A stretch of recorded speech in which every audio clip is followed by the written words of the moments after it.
Hey everyone, Robert Mack with Irvine Real Estate Link, your link to the information that you need to make the right decisions. And today, I want to talk to you about a question that I've been getting a lot from my clients who are doing short sales. And you know, this is not an uncommon question. It happens all the time. And the question is, Robert, now that we're doing a short sale, should I continue to make my HOA payments? And you know, the reality is I'm not in any position to advise my clients whether they should or shouldn't make a payment. But what I want to do is help educate them and tell them what the big picture looks like so that they can ultimately make the right decision for themselves and their future. So what I want to talk to you about today is what fees and you know, things like that the short sale lender will and won't accept. Now, typically in a standard short sale situation, the lender will pay their own fees regarding the transaction.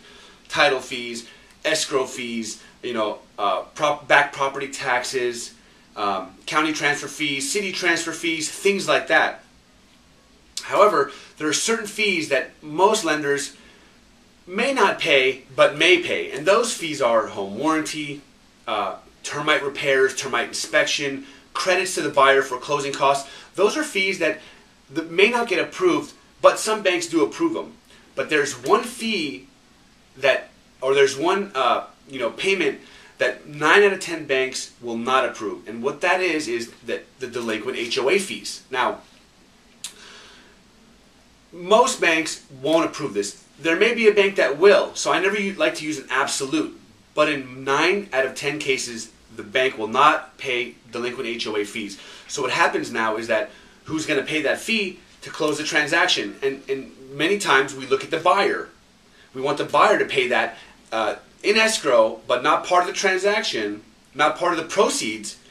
And so basically the buyer, let's say the seller is delinquent $7,000 in delinquent HOA fees. Well, that means that money has to come from somewhere. The buyer has to come up with an extra $7,000, not including their down payment or their closing costs, to satisfy the HOA for this file to close. And in many cases, buyers don't have that kind of money lying around. If they did, they'd be putting it probably as their down payment, or if they did, they'd want to keep it as a cushion, for rough times maybe in the future. So what happens is we get to a gridlock and the property falls out of escrow and the transaction just falls apart, and the process gets delayed. And as the process gets delayed, more delinquent HOA fees keep getting added onto it. So I always tell my clients, if you can afford your HOA payment, and it won't put you in a negative financial situation, it may be in your best interest to continue paying that, because that's one fee that the short sale lender will most likely not pay. And if the buyer doesn't have that money, then everything falls apart. And you run the risk of your short sale not getting approved and ultimately, potentially, your home foreclosing on you, which is what we want to avoid from the very beginning, which is why we're doing the short sale. So, just to reiterate, if you can afford your HOA payments during your short sale process, it may be in your best interest to continue paying it, because you want to avoid any future problems or speed bumps in escrow with the short sale lender. So, I hope you enjoyed my video today, and if you liked it and you want to leave a comment, please do so below. We'd love to read your feedback. And hey, if you know somebody in a situation that's struggling with, whether they should make their HOA payments or not, go ahead and share this video with them. We love when our viewers share this video. We want to help as many people out there, and with your help, we know you can.